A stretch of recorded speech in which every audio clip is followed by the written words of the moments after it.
하나님의 말씀 함께 보도록 하겠습니다. 하나님께서 오늘 우리에게 주시는 말씀은 신약의 말씀 요한복음서 17장 4절에서 7절입니다.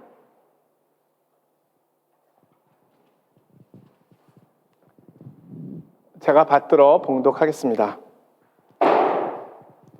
아버지께서 내게 하라고 주신 일을 내가 이루어 아버지를 이 세상에서 영화롭게 하였사오니 아버지와 창세전에 내가 아버지와 함께 가졌던 영화로서 지금도 아버지와 함께 나를 영화롭게 하옵소서. 세상 중에서 내게 주신 사람들에게 내가 아버지의 이름을 나타내었나이다. 그들은 아버지의 것이었는데 내게 주셨으며 그들은 아버지의 말씀을 지키었나이다. 지금 그들은 아버지께서 내게 주신 것이 다 아버지로부터 온 것인 줄 알았나이다. 아멘.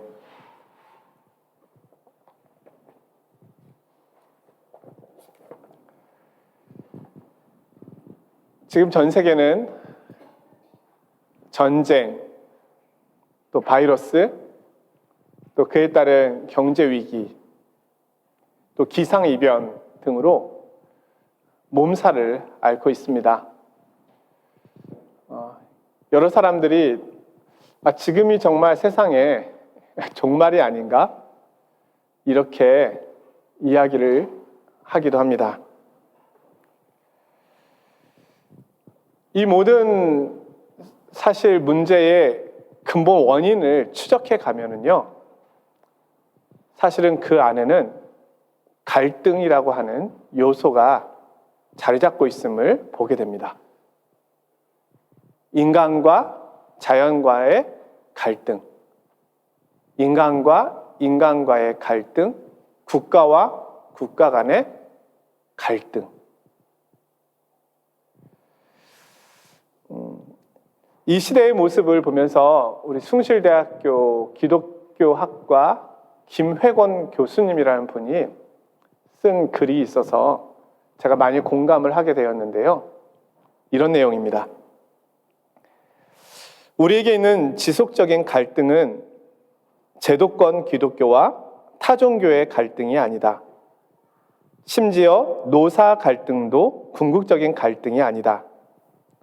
가장 항구적인 갈등은 정직과 거짓의 갈등이요, 탐욕과 청빈의 갈등이며 특권적인 지배 의지와 섬김을 통한 정의 추구의 갈등이다.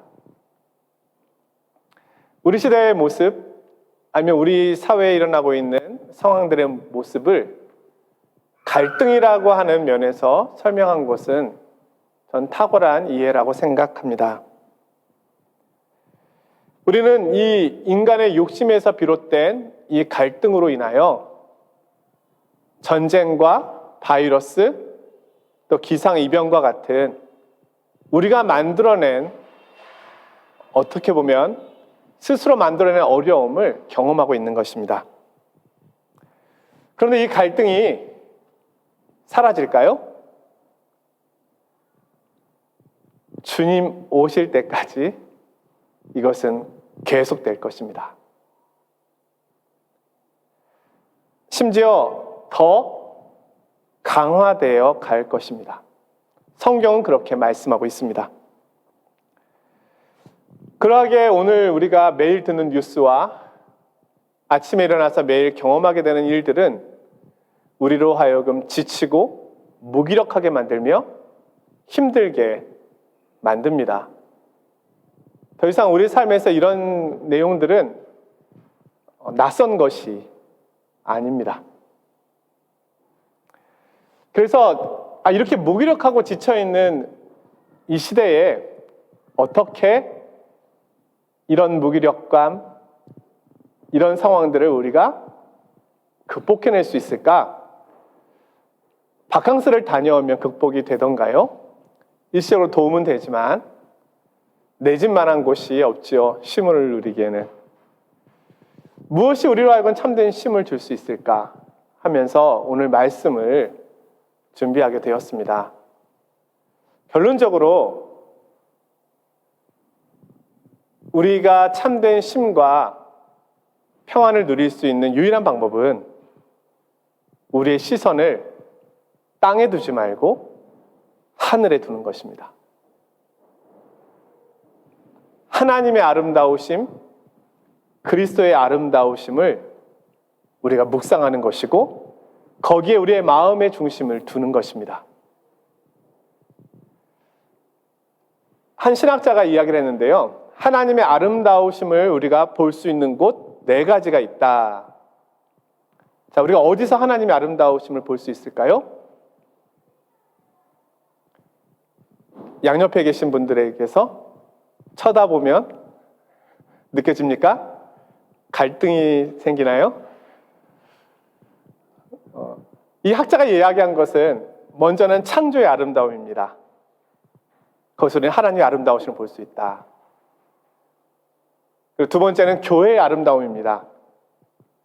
교회의 연약한 부분을 제거하고 하나님께서 이 땅에 세우신 교회의 모습, 하나님의 지혜와 영광이 나타난 교회를 보면 하나님의 아름다우심을 볼 수 있다. 그것을 보존해가는 것은 우리들의 역할인데 사실 우리가 그 아름다움을 깨버리고 있는 것이죠. 세 번째는 천국입니다. 죄와 죽음, 눈물과 고통이 없는 그곳, 하나님의 영광이 충만한 그곳, 그곳에는 태양의 비침도 필요 없는 곳, 아름다운 곳이죠. 우리가 소망하는 곳. 마지막으로 이야기한 하나님의 아름다우심이 나타난 4번째는 예수 그리스도입니다. 우리가 예수 그리스도를 묵상하고 그분을 볼 때 하나님의 아름다우심을 보게 되고 그리스도의 아름다우심을 보게 되는 겁니다. 그래서 오늘은 그리스도의 아름다우심에 대하여 우리의 시선을 옮겨볼까 합니다. 그런데 사실 제가 말씀을 준비하면서도 그리스도의 아름다우심을 제대로 설명할 수 있는 방법이 저에게는 한계가 있습니다. 그것은 사실 우리 각자가 묵상하고 경험해야 하는 부분이겠죠. 그러나 말씀에 나와 있는 그리스도의 아름다우심의 가장 핵심적인 모습을 다시 한번 말씀 안에서 우리 성도님들께 소개해 보려고 합니다.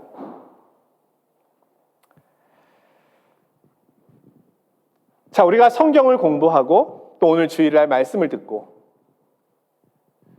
그리고 어떤 경우에는 신학을 공부하고 성경을 연구하고 자, 이 모든 것들을 우리가 하는 이유는 무엇일까요? 무엇을 위해서 우리는 이렇게 말씀을 듣고 성경을 공부하고 성경을 탐구하는 일을 끊임없이 해나갈까요? 그것에 대한 대답이 물론 각자에게 있겠지만 본질은요, 한마디로 요약하면 예수님을 따라가기 위해서입니다. 하나님의 말씀을 알아야, 성경 말씀을 알아야, 예수님을 알아야 예수님을 따라갈 것이고 예수님께 순종할 것이며 그분을 배우지 않겠습니까?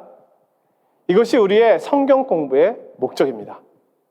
그리고 말씀을 듣는 이유의 목적입니다. 설교를 듣는 목적이 어디 있습니까? 설교를 하나님의 말씀의 대언이라고 볼 때 우리가 하나님의 말씀을 듣는 이유가 어디 있습니까?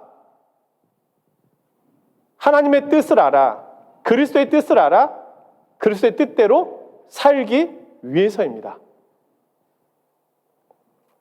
우리가 기도하는 이유는 어디 있습니까? 그것 또한 동일한 이유입니다. 그리스도께 순종하기 위해서.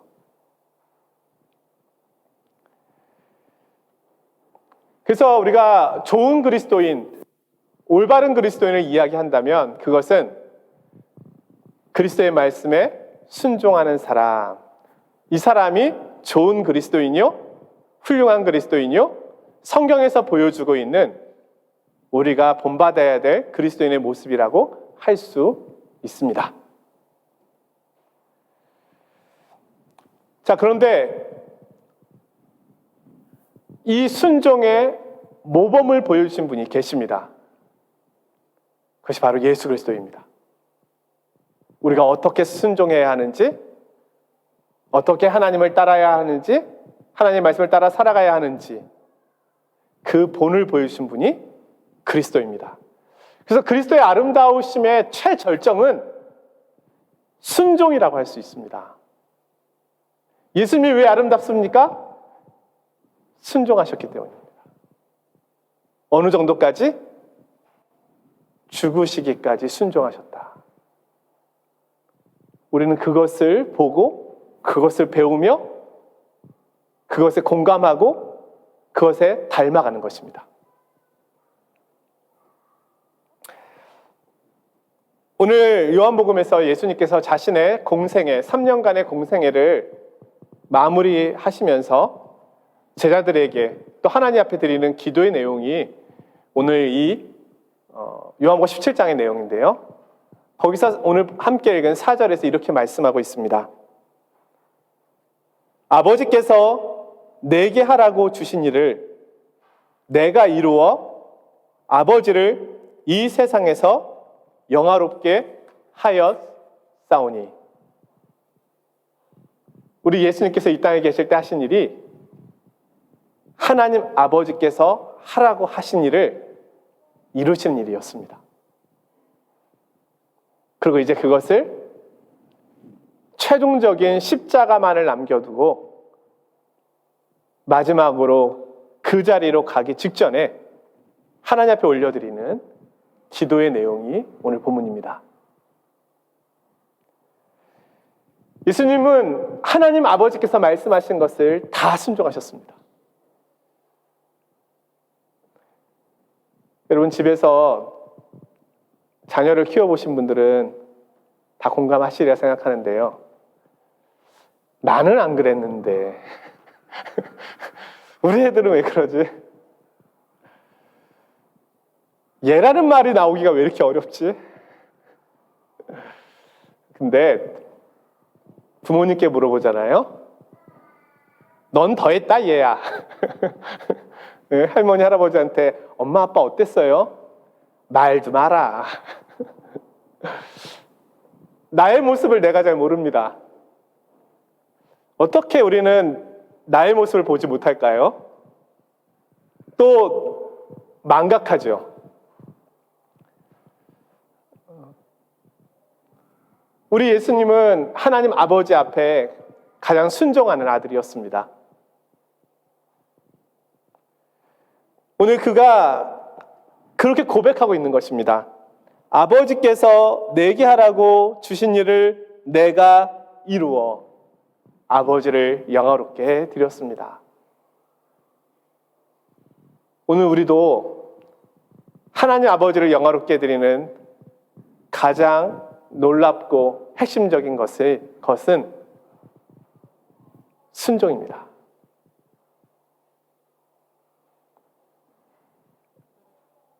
우리가 물질적으로 하나님 앞에 감사함으로 헌금하는 것도 중요하지요. 봉사를 하는 것도 중요합니다. 찬양을 하고 예배하는 것 당연히 중요합니다. 이 모든 것들을 버리지 말아야 합니다. 그러나 이 모든 것은 한 단어로 요약될 수 있습니다. 순종입니다. 우리의 순종이 하나님을 영화롭게 드리는 것입니다. 그런데 이 순종의 삶이 쉽지 않습니다. 오늘 예수 그리스도의 말씀이 왜 그렇게 위대한 말씀으로 다가옵니까? 하나님 아버지께 순종한 것이 왜 그렇게 대단한 겁니까? 쉽지 않기 때문입니다. 왜 쉽지 않을까요? 이 땅에서는 하나님 아버지의 말씀과 이 세상의 가르침이 충돌되고 긴장관계에 있을 때가 많기 때문입니다. 다시 말하면 그리스도께서 하나님 아버지께 순종하셨다는 이 사실은 세상을 향하여서는 세상과 싸우는 위치에 서게 되었다는 것을 의미하기 때문입니다. 예수님이 가시는 곳에는 놀라운 위로와 은혜와 치유와 행복감이 넘쳐났습니다. 그러나 동시에 우리가 알고 있듯이 긴장감도 넘쳐났습니다. 하나님의 말씀을 따라 산다는 것은 특별히 이 땅에서 산다는 것은 큰 갈등과 싸움, 더 나아가서는 고난을 감수해야 하는 것입니다. 좁은 문, 좁은 길입니다. 그래서 이 순종이 어려운 겁니다. 저와 우리 성도님들이 왜 순종이 어렵습니까? 하나님의 말씀대로 살아가는 것이 왜 어렵습니까? 세상의 가르침과 충돌되는데 세상을 저항하기가 쉽지 않기 때문입니다. 순응하며 사는 것이죠. 적당하게 내가 기준을 세워놓고 거기에는 어떤 위협도 어려움도 존재하지 않을 수 있습니다. 그러나 하나님께서 기뻐하시는 것은 순종이라는 것입니다. 하나님의 거룩하신 말씀이 선포될 때마다 세상은 긴장할 수밖에 없었습니다. 세상은 자기들 마음 깊은 곳에 감춰두었던 어둠이 하나님의 말씀의 빛으로 드러나는 것에 대하여 저항하였습니다. 그들의 위선과 거짓이 폭로될 때마다 그들은 하나님을 대항하여 싸워야만 했습니다. 거기에는 큰 갈등이 있을 수밖에 없었습니다. 그러나 예수님께서는 그럼에도 불구하고 순종하셨습니다. 그럴 때 그리스도께서 행하시고 순종하신 그 현장에 하나님의 나라와 하나님의 통치가 임하고 하나님의 영광이 임하였던 것입니다. 오늘날 우리가 어떻게 하나님의 영광을 맛볼 수 있을까요? 순종의 자리에서입니다. 우리가 어디서 하나님의 임재를 맛볼 수 있을까요? 순종의 자리에서입니다. 그럴 때 거기에 하나님의 온전한 통치가 나타나고 하나님의 충만한 나라가 임하며 우리가 늘 주기도문으로 기도하는 것처럼 하늘에서 이루어진 그 뜻이 이 땅에서도 이루어지게 하옵소서, 아버지의 나라가 이 땅 가운데 임하게 하옵소서라고 하는 그 기도가 바로 순종의 현장에서 나타난다는 것입니다. 가정에서, 교회에서, 내가 몸을 담고 있는 사업체에서 하나님의 통치가 나타나는 방법이 순종입니다. 그래서 우리 주님께서 가시는 곳에는 하나님의 나라가 펼쳐졌습니다. 치유와 회복이 있었고요. 기쁨과 감사, 찬양이 있었고요. 목마름과 주림이 없었습니다. 왜요? 하나님의 통치가 임했으니까요.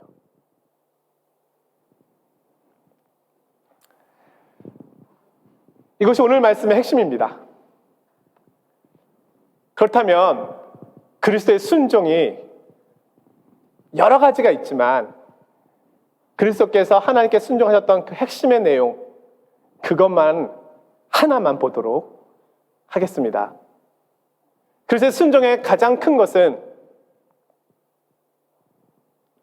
가장 높으시고 크신 분이 가장 낮아지셨다는 데 있습니다. 자, 우리 예수님은 어떤 분이십니까? 하나님이십니다. 태초에 하나님이 천지를 창조하시니라가 창세기 1장 1절이라면 요한복음 1장 1절에서는요, 태초에 말씀이 계시니라, 이 말씀이 하나님과 함께 하셨으니 이 말씀이 곧 하나님이시니라.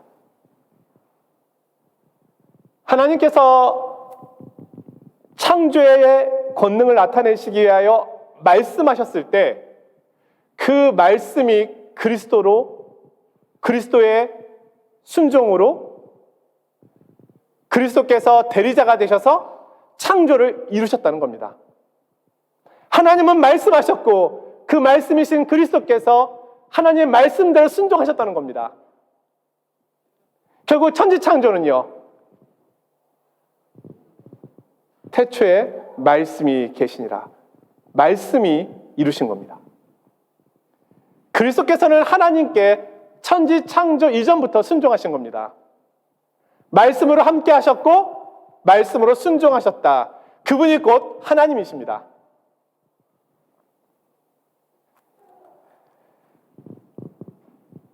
하나님의 권능은 놀랍습니다.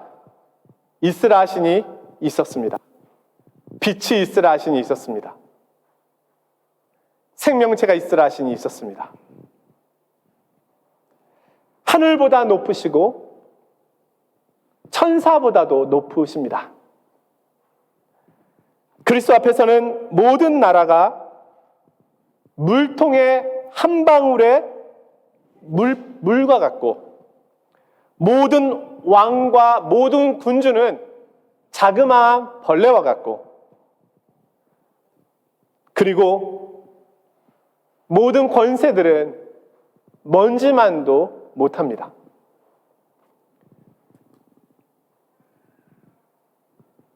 우리 그리스도께서는 이렇게 크신 분이십니다. 그분과 비할 수 있는 것은 아무것도 없습니다. 히브리서 1장 2절 3절에서 이렇게 말씀하는데요. 이 아들을 만유의 상속자로 세우시고 또 그로 말미암아 모든 세계를 지으셨느니라. 이는 하나님의 영광의 광채시요 그 본체의 형상이시라. 그의 능력의 말씀으로 만물을 붙드시며 죄를 정결하게 하는 일을 하시고 높은 곳에 계신 지극히 크신 이의 우편에 앉으셨느니라. 예수 그리스도는 창조주이십니다. 그리고 하늘과 땅의 주인이 되십니다. 온 우주를 통치하시고 다스리시고 계시며 그분이 기뻐하시는 대로 이 모든 것을 운행하고 계십니다. 이 우주는 목적 없이 흘러가지 않습니다. 우연히 왔다 우연히 가지 않습니다. 그리스도의 목적하신 대로 가고 있습니다. 그렇게 통치하신다는 겁니다. 그의 능력은 무한하고 크기에 어느 누구도 거스를 수 없습니다. 이렇게 크신 분이 놀라운 것은 무한히 크신 이분이 무한히 자비로우시고 무한히 은혜로우시다는 겁니다. 여러분, 이 세상에 큰 사람은 자기를 나타냅니다. 자기가 드러납니다. 함부로 합니다. 자신의 소유를 강조하고 자신의 권력을 행사하며 자신의 지식을 드러냅니다. 한마디로 교만합니다. 근데 이렇게 크신 분이요, 그리스도께서는 자비로우십니다. 사랑이 많으십니다. 은혜가 많으십니다. 그리스도께서는 위엄이 있지만 겸손하시고 공의로우시지만 사랑이십니다. 그리스도께서는 하늘의 위엄을 갖고 계신 뿐만 아니라 땅의 온유함을 갖고 계십니다. 예수님은 가장 위대하고 두려우신 분임에도 불구하고 가장 겸손하고 친절하신 분이십니다. 이렇게 크신 분이 가장 낮아지신 모습으로 이 땅에 오셨다는 겁니다. 가장 높으신 분이 가장 작은 자가 되셨습니다. 이것이 성경에서 보여주는 그리스도의 아름다우심입니다. 우리는 아름다움을 어디서 찾습니까? 샹젤리제 거리에 멋진 스포츠카, 거기에서 명품 옷을 딱 입고 차 문을 딱 열고 내리면서 발레 파킹 하는 사람에게 열쇠를 딱 던져주면서 나는 명품 거리로 간다. 이게 아름다움입니까? 멋지기는 합니다. 한 번쯤은 그렇게 살고 싶은 마음이 들 수도 있죠. 그러나 모든 것을 가지신 그리스도의 아름다우심은 거기에 나타나지 않습니다. 그분은 모든 것을 소유하시고 모든 피조물로부터 영광 받으시기에 합당하신 분이신데 가장 낮아지셨습니다. 인간이 되셨고 마구간까지 내려가셨고 그것도 부족하여 죄인된 인간들에게 멸시를 받으시고 고난을 당하시고 죄인들을 위하여 자신의 생명을 주셨습니다. 성경은 말합니다. 훌륭한 위인을 위하여 죽는 사람은 간혹 있다. 그렇죠? 대통령을 경호하는 사람, 자신의 목숨을 버려서 대통령을 보호하는 것이죠. 그러나 죄인을 위하여 죽는 세상의 크신 왕이 어디 있겠는가? 이것이 그리스도의 아름다우심입니다. 세상에서 보여주는 아름다움과 그리스도께서 보여주시는 아름다움은 너무 다릅니다. 그리스도께서는 무릎을 꿇고 제자들의 발을 닦아 주셨습니다. 종들이 하는 일을 그분이 하셨습니다. 가장 작은 자들이 하는 일을 그분이 하셨습니다. 그분은 노예의 값에 팔리셨습니다. 그리고 강도보다도 더 나쁜 사람으로 취급되어 벌레만도 못한 자로 취급되어 그렇게 돌아가셨습니다.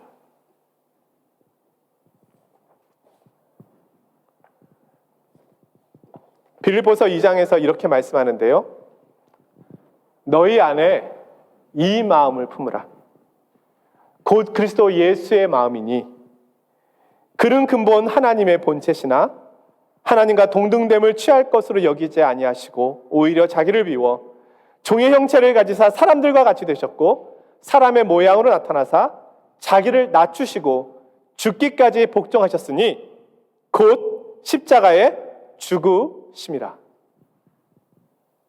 왜 이렇게까지 하셨을까요? 그 크신 분이 우리를 사랑하셨기 때문에. 다른 이유가 없습니다. 그리스도 외에는 소망이 없는 우리를 보시고 우리를 불쌍히 여기셨기 때문에.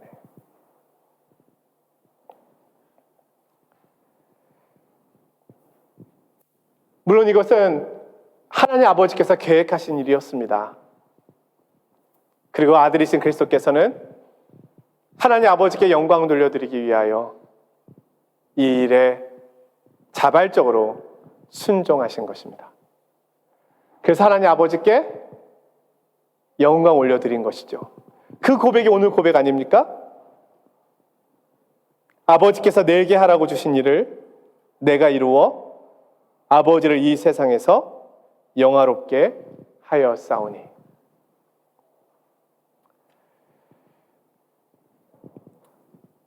시편 22편 14절에 보면은요, 그리스도의 죽으심을 이렇게 표현하고 있는데요. 나는 물같이 쏟아졌으며 내 모든 뼈는 어그러졌으며 내 마음은 밀랍 같아서 내 속에서 녹았으며.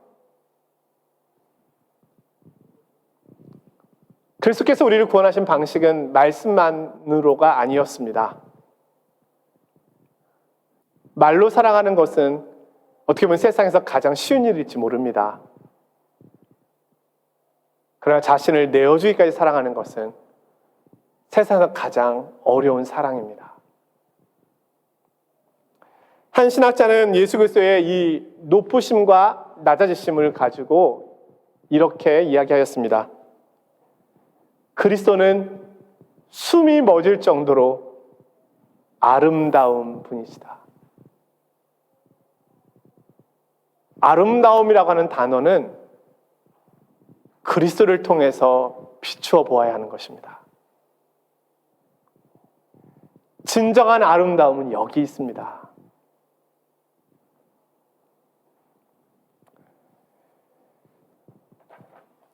말씀을 마치면서 한 가지 그림을 좀 소개해 볼까 합니다. 이 그림은 예전에 우리 교회에 방문하셨던 최민준 목사님이라는 분이 우크라이나 전쟁이 발발하고 나서 우크라이나 땅을 위하여 기도하면서 내가 무엇으로 저들을 도울 수 있을까 고민하는 가운데 그리게 된 그림이었다고 합니다.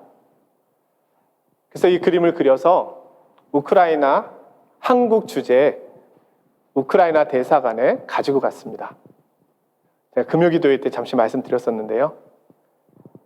대사님을 만나볼 수는 없어서 대사님께 전달해달라고 하고 이 그림을 두고 왔습니다. 3개월 정도 지난 후에 그 그림이 잘 있나 궁금해가지고 목사님이 대사관에 연락을 했다고 합니다. 그래서 대사관 측에서 너무너무 반가워가지고 3개월 내내 당신을 찾기 위해서 우리가 수소문을 했는데 찾을 수가 없었다. 당신이 보내준 그 그림이 너무너무 감동스럽고 너무 아름다워서 대사관, 집무실 앞에 걸어놓고 늘 보면서 위로를 받고 있다. 이 그림의 제목은 너희보다 먼저 내가 우크라이나로 가리라. 이 제목입니다. 이것이 이제 화제가 돼서 신문에도 실리고 좀 알려지게 되었는데요. 이 그림 하나를 통해서 이 대사를 비롯한 그 대사관 직원들이 매일매일 위로를 받고 있다는 거예요. 우리 주님이 그곳에 계시는구나. 먼저가 계시는구나. 여러분, 주님은 정말 아름다우신 분입니다.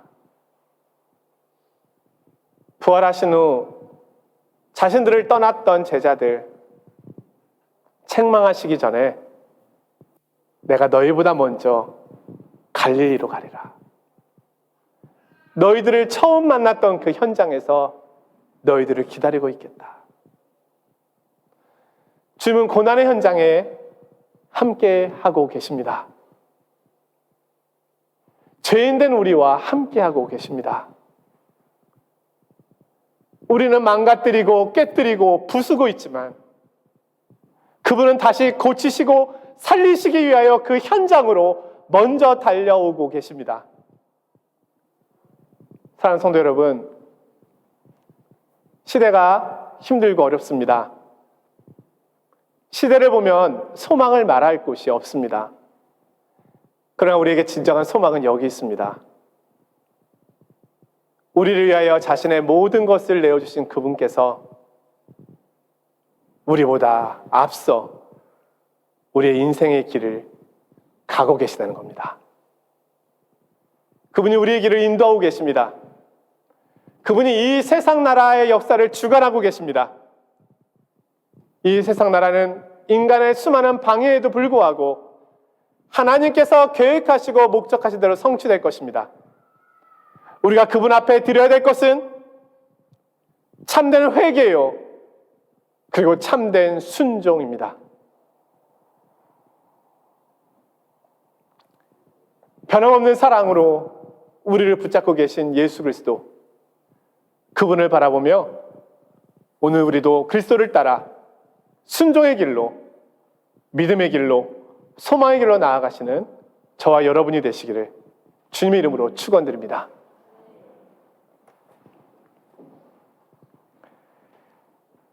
거룩하신 하나님 아버지, 주님의 크신 은혜와 사랑에 감사드립니다. 오늘은 그리스도의 아름다우심에 대하여 묵상해 보았습니다.